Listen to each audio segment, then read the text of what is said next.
मेरे साथ बोलिए, भारत माता की। क्यों भाई, ग्वालियर वालों की आवाज को क्या हो गया है? अटल जयंती है, ऐसी आवाज नहीं चलेगी। जरा दोनों हाथ उठाकर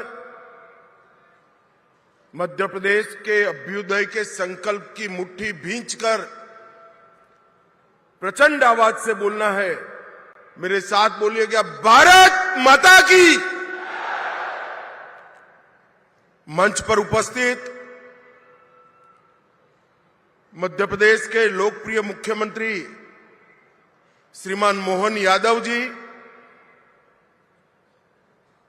मध्य प्रदेश विधानसभा के अध्यक्ष श्री नरेंद्र सिंह तोमर जी, मोदी जी की मंत्रिपरिषद में मेरे साथी और यहीं के गुना के सांसद राजा साहब ज्योतिरादित्य सिंधिया जी, मध्य प्रदेश भारतीय जनता पार्टी के अध्यक्ष श्रीमान खंडेलवाल जी, मंच पर बैठे हुए मध्य प्रदेश सरकार के सभी मंत्रीगण, इस क्षेत्र के सभी सम्मानीय सांसदगण, विधायकगण और आज कार्यक्रम के उत्सव मूर्ति ऐसे सभी उद्योजक जिन्होंने इस क्षेत्र में निवेश कर इस क्षेत्र को रोजगारी से युक्त बनाने का काम किया है। और आज इस विशाल कार्यक्रम में, इस कार्यक्रम का अंततोगत्वा फायदा जिनको पहुंचने वाला है, ये पूरे क्षेत्र की प्यारी जनता का मैं हृदयपूर्वक प्रणाम करना चाहता हूं। सबसे पहले एक ग्वालियर क्षेत्र जिसने अनेक सदियों तक भारत को कई मायने में, कई क्षेत्रों में ऊर्जा और गति देने का काम किया है। जब मुगलों के सामने लड़ना था, तब यहीं से लड़ाई की शुरुआत हुई। यहीं पर एक बड़ा थाना दिल्ली के मुहाने पर लगाया गया और हमेशा हमारे भारत के स्वराज को बल देने का काम हुआ। तानसेन से लेकर आज तक ग्वालियर घराने के सभी साजिंदों के और गायकों ने हमारी संगीत की सांस्कृतिक विरासत को शक्ति देने का काम किया है। इस क्षेत्र के किसानों ने हमेशा इस देश की कृषि को नई दिशा भी की है, गति भी दी है, ऊर्जा भी दी है। और सबसे बड़ी बात, इसी क्षेत्र ने आजादी के कालखंड के बाद, देश आजाद होने के बाद बड़ी मात्रा में पैरामिलिट्री फोर्सेस और मिलिट्री में जवान देने का काम किया है। ये ग्वालियर क्षेत्र को मैं प्रणाम करता हूं। मित्रों, आज अटल जी की जयंती का दिन है। समग्र देश अटल जयंती को मना रहा है। मेरा सौभाग्य है कि आज मैं उस भूमि पर हूं जहां अटल जी के जीवन का शुरुआती काल गया। एक बाल अटल को अटल बिहारी बनाने का काम जिस मिट्टी ने, जिस भूमि ने किया, वो भूमि पर आज मैं उपस्थित हूं। अटल जी ने न केवल इस देश को, अपनी सांस्कृतिक विरासत को बचाने में मदद की, अटल जी ने पूरा जीवन इस देश के स्व को जगाने का काम किया। स्वराज को सुशासन तक की यात्रा को उन्होंने आगे ले जाने का काम किया। अटल जी उस जमाने में जब अंग्रेजी का बोलबाला होता था, तब यूएन की परिषद में हिंदी में भाषण कर कर पूरे भारतीयों का दिल जीतने का काम हमारे अटल बिहारी वाजपेयी ने किया। ये पूरा मध्य प्रदेश ट्राइबल क्षेत्र से भरा हुआ है। अटल जी प्रधानमंत्री बने उसके पहले इस देश के आदिवासियों के लिए, जनजाति के लिए कोई अलग विभाग नहीं था। अटल जी के नेतृत्व में ही भारत सरकार में जनजाति विभाग बनने का काम हुआ और ट्राइबल कल्याण की एक नई यात्रा शुरू हुई। अटल जी जब प्रधानमंत्री बने तब देश के इंफ्रास्ट्रक्चर पर निवेश को वोट जीतने का, चुनाव जीतने का जरिया नहीं माना जाता था। इससे कोई मत प्राप्त नहीं होते हैं। ऐसी दकियानुसी कांग्रेसी विचारधारा को तोड़कर स्वर्णभुज योजना, देश को जोड़ने वाले 6 महामार्ग अटल जी ने बनाकर इस देश को इंफ्रास्ट्रक्चर के रास्ते पर आगे बढ़ाया। अटल जी ने ही पूरी दुनिया के सामने परमाणु शक्ति शांति के लिए भी बन सकते हैं, इसका सिद्धांत प्रस्तावित कर दुनिया भर के दबाव के विरुद्ध में जाकर भारत को आणविक शक्ति बनाने का काम सम्माननीय अटल जी ने किया। जब कारगिल में घुसपैठिए घुसे, दुनिया भर का दबाव था कि अंतर्राष्ट्रीय मंच पर जाकर पाकिस्तान से चर्चा कर जाए।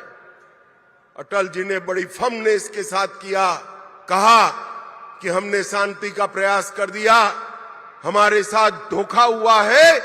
अब पाकिस्तान से चर्चा तब तक नहीं हो सकती जब तक एक एक घुसपैठिया भारत से खदेड़ दिया नहीं जाएगा।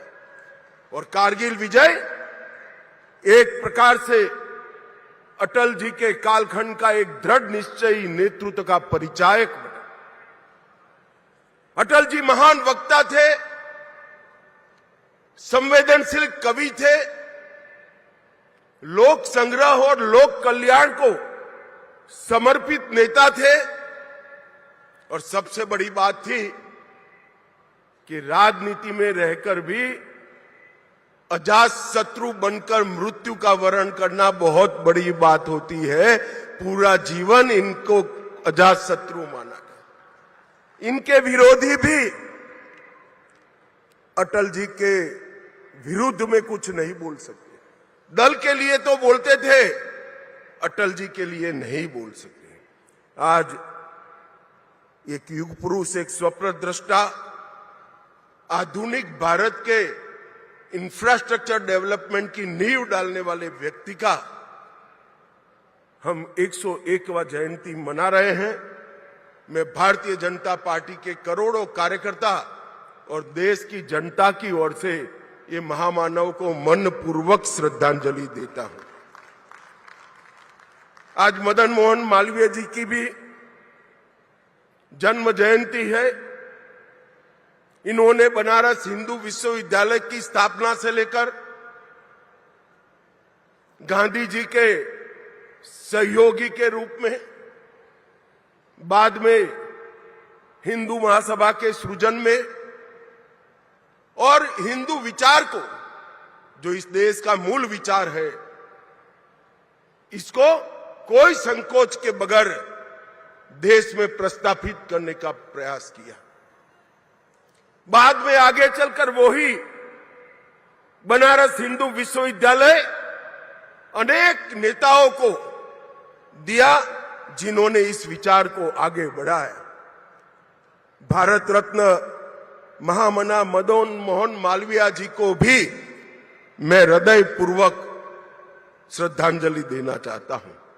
मित्रों, आज भारत रत्न श्री राजगोपालाचारी राजा जी का भी पुण्यतिथि का दिन है। एक ही दिन में 2 भारत रत्न की जन्म जयंती और एक की पुण्यतिथि, ये दिन भी कोई विशेष प्रकार का दिन लगता है।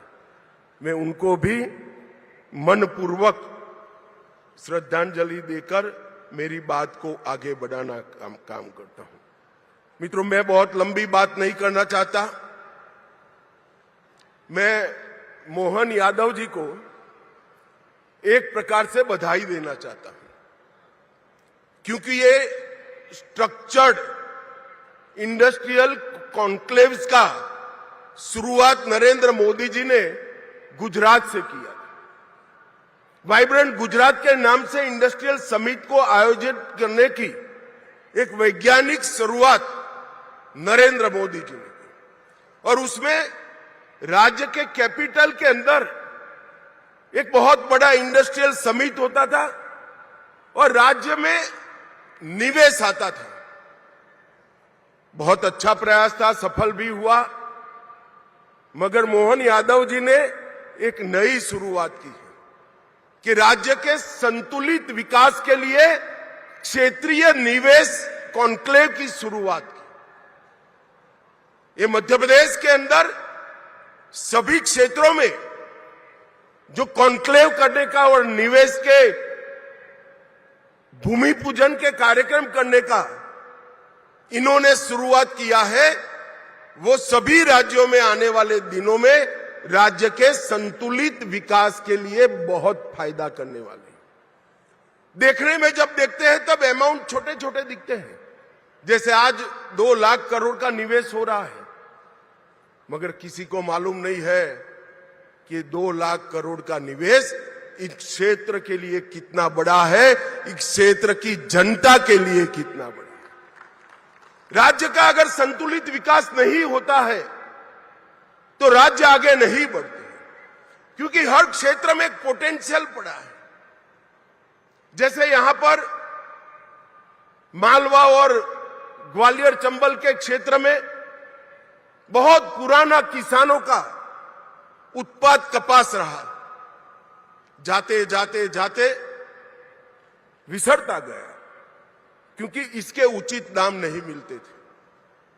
अब पीएम मित्र पार्क आया, तब वही परंपरागत क्षेत्र में निवेश पीएम मित्र पार्क ने किया और आज फिर से किसानों के लिए कपास एक मुनाफे का क्रॉप बनकर रह गया है। इस तरह से मध्य प्रदेश की सबसे बड़ी विशेषता है उसका भौगोलिक लोकेशन। आधे भारत को सप्लाई बहुत कम ट्रांसपोर्टेशन की कॉस्ट के साथ किया जा सकता है, मगर उसका 100% दोहन तभी हो सकता है कि मध्य प्रदेश में सिमेट्रिकली इंडस्ट्री लगे। जो दक्षिण से जुड़े राज्य है, जिले हैं, वहां भी इंडस्ट्री लगे। दिल्ली से जुड़े जिले हैं, नजदीक है, जैसे हमारा ग्वालियर है, वहां पर भी इंडस्ट्री लगे। पश्चिम से जुड़े क्षेत्र है, धार झाबुआ, वहां पर भी इंडस्ट्री लगे। तभी जाकर ये भौगोलिक लोकेशन का बड़ा फायदा मध्य प्रदेश को मिलता है।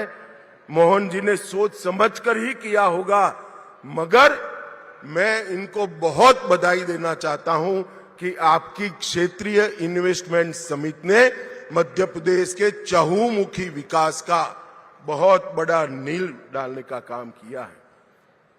यहां ग्वालियर से जुड़ी 14 विकास के कार्यों की भी लोकार्पण और भूमि पूजन हुए और मध्य प्रदेश को विकास का रास्ता दिखाने का काम एक प्रकार से भारतीय जनता पार्टी ने किया है। एक जमाने में दिग्विजय सिंह का शासन था, मध्य प्रदेश बीमारू शासन बनकर रह गया, बीमारू राज्य बनकर रह गया। शिवराज जी ने मध्य प्रदेश पर से बीमारू का टैग हटाया, वो भारतीय जनता पार्टी के लंबे समय रहने वाले मुख्यमंत्री बने और अब मोहन यादव जी शिवराज जी से भी ज्यादा ऊर्जा के साथ इसको आगे बढ़ाने का काम कर रहे हैं। इससे निश्चित रूप से मध्य प्रदेश अब विकसित राज्य बनेगा। यहां शानदार हाईवे बन चुके हैं, मां नर्मदा का पानी पूरे क्षेत्रों तक पहुंचाने का काम किया है। सिंचाई के रकबे में 17% वृद्धि हुई है और पंजाब और हरियाणा को छोड़कर पीछे छोड़कर लगातार 7 बार कृषि कर्मण अवार्ड अपने मध्य प्रदेश ने जीता है। जो पहले मैंने कहा, मध्य प्रदेश के भौगोलिक परिस्थिति का जो एडवांटेज है उसका 100% एक्सप्लोरेशन करने के लिए, दोहन करने के लिए एक multi modal logistic park Indore में बनाया जा रहा है। और आज मध्य प्रदेश का ये मल्टी मॉडल लॉजिस्टिक पार्क देश भर में उत्पाद करने वाली सभी कंपनियों को अपना गोडाउन बनाने के लिए, अपना एक हब बनाने के लिए आकर्षित कर रहा है। एक जमाने में मध्य प्रदेश बिजली के क्षेत्र में नेगेटिव राज्य माना जाता था। आज मध्य प्रदेश के पास सरप्लस बिजली है। स्वच्छता में भी मध्य प्रदेश ने पूरे देश को पीछे छोड़ा है।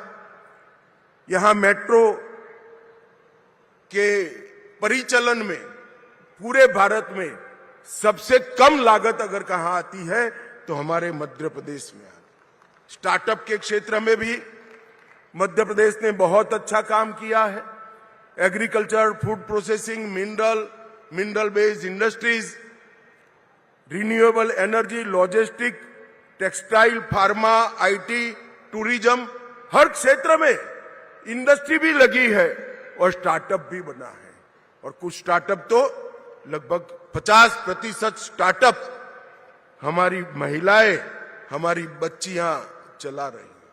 और मध्य प्रदेश एक प्रकार से 4,57,000 नई एमएसएमई इकाइयां सिर्फ एक साल में रजिस्टर करने का पूरे भारत में रिकॉर्ड स्थापित किया है। इससे मध्यम और लघु और कुटीर उद्योग में मध्य प्रदेश पूरे भारत का हब बनने जा रहा है। और अब स्टार्टअप और इनोवेशन से इसको नई ऊंचाई मिलने वाली। पहले मैंने पीएम मित्र पार्क की बात करी। मित्रों, पीएम मित्र पार्क 5F विजन से बना है, जो किसानों को अपनी उपज का उचित दाम देने के लिए भी काम करता है। Farm to fibre, fibre to factory, factory to fashion और फैशन टू फॉरेन एक्सपोर्ट तक की व्यवस्था ये पूरे पीएम मित्र पार्क में। और सबसे बड़ा पीएम मित्र पार्क देश में कहीं लगा तो हमारे मध्य प्रदेश में लगा है। इससे न केवल किसानों को फायदा होगा, टेक्सटाइल इंडस्ट्री सबसे ज्यादा रोजगारी देने वाली इंडस्ट्री है। टूरिज्म इंडस्ट्री सबसे ज्यादा रोजगारी देने वाली इंडस्ट्री है। और टेक्सटाइल और टूरिज्म दोनों के लिए अनुकूल संरचना अपने मध्य प्रदेश में बन रही है। और ईज ऑफ डूइंग बिजनेस में भी मध्य प्रदेश ने बहुत अच्छा काम किया है। मित्रों, आज मैं यहां आया हूं तब मोदी जी के नेतृत्व में अनेक ऐसे नए क्षेत्रों की नींव डाली जा रही है जिससे इस देश को आने वाले दिनों में नए क्षेत्रों में ग्लोबल लीडर बनने का मौका मिलेगा। अभी अभी हमारा फॉरेक्स रिजर्व $700 बिलियन के रिकॉर्ड स्तर को पार कर गया है। मित्रों, हमने सेमीकंडक्टर इंडस्ट्री में भले देर से ही सही मगर धमाकेदार एंट्री की है। और देखते देखते देखते सेमीकंडक्टर क्षेत्र में हम न केवल आत्मनिर्भर बनेंगे, हम इसका निर्यात भी करने की शुरुआत कर देंगे। हमने डिजिटल इंडिया के माध्यम से सबसे ज्यादा कम समय में सबसे ज्यादा विकास किया है। लगभग मोदी जी प्रधानमंत्री बने तब इस देश में 7 करोड़ इंटरनेट के उपभोक्ता थे, ओनली 7 करोड़। और सितंबर 25 में 101 करोड़ इंटरनेट के उपभोक्ता हमने तैयार कर लिए। ब्रॉडबैंड यूजर्स को भी 99 करोड़ तक पहुंचाया है और देश में का 95% हिस्सा 4G से कनेक्टिविटी है और अब 99% हिस्सा भी सीधा 5G में कन्वर्ट होने की तैयारी है। यूपीआई के माध्यम से डिजिटल ट्रांजैक्शन और फिनटेक के क्षेत्र में हमने बहुत बड़ा छलांग लगाया है। 2024-25 में विश्व भर के 46% real time digital transaction Bharat में हुए हैं, मतलब करीब 50%। हमारे गुजरात में एक कहावत है कि एक और गांव और एक और राम, एक और पूरी दुनिया के डिजिटल ट्रांजैक्शन है और दूसरी ओर भारत के डिजिटल ट्रांजैक्शन। और अगस्त 25 में 25 लाख करोड़ मूल्य के 2000 करोड़ ट्रांजैक्शन हमने कर पूरी दुनिया को पीछे छोड़ा है। हमने कोरोना से वैक्सीन बनाने में और R&D में बहुत बड़ा इंफ्रास्ट्रक्चर खड़ा किया है। आज विश्व की 60% वैक्सीन भारत में बनती है। मैन्युफैक्चरिंग के क्षेत्र में हमने बहुत अच्छा किया है। भारत आज दुनिया का सबसे बड़ा दूसरे नंबर का मोबाइल उत्पादक है। खिलौनों के निर्यात में 239% की एक प्रकार से वृद्धि कर हमने बहुत आगे लिया है। डिफेंस एक्सपोर्ट और डिफेंस मैन्युफैक्चरिंग को भी स्ट्रक्चर किया है। ईज ऑफ डूइंग बिजनेस में हम 14 में 142वें स्थान पर थे, आज 63वें स्थान पर है। इंसॉल्वेंसी और बैंक्रप्सी कोड इसने एक स्ट्रक्चर आर्थिक व्यवस्था की है और इंफ्रास्ट्रक्चर में मोदी जी ने इस देश को दुनिया में सबसे प्रथम नंबर पर पहुंचाने के लिए प्रयास किए। यूपीए के समय में 90,000 किलोमीटर राजमार्ग थे, आज 1,50,000 किलोमीटर नए बने हैं। 4 लेन हाईवे 18,000 किलोमीटर बने, अब 46,000 किलोमीटर बने। ग्रामीण सड़क 3,81,000 किलोमीटर थी, आज 7,84,000 किलोमीटर थी। 74 हवाई अड्डे थे, आज 163 है। एक भी वंदे भारत ट्रेन नहीं थी, 164 वंदे भारत ट्रेन यहां बन रही है और वंदे भारत के कलपुर्जे अब हमारे मध्य प्रदेश में भी बनने की शुरुआत होगी। एक भी अमृत भारत स्टेशन नहीं था, आज 1337 बन चुके हैं। रेलवे विद्युतीकरण सिर्फ 22,000 किलोमीटर था, आज 68,000 किलोमीटर हुए हैं। मेट्रो कनेक्टेड शहर 5 थे, आज 23 है।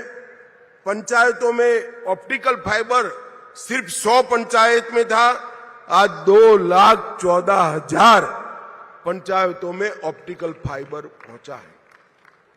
मैं मध्य प्रदेश के युवाओं को और मध्य प्रदेश में निवेश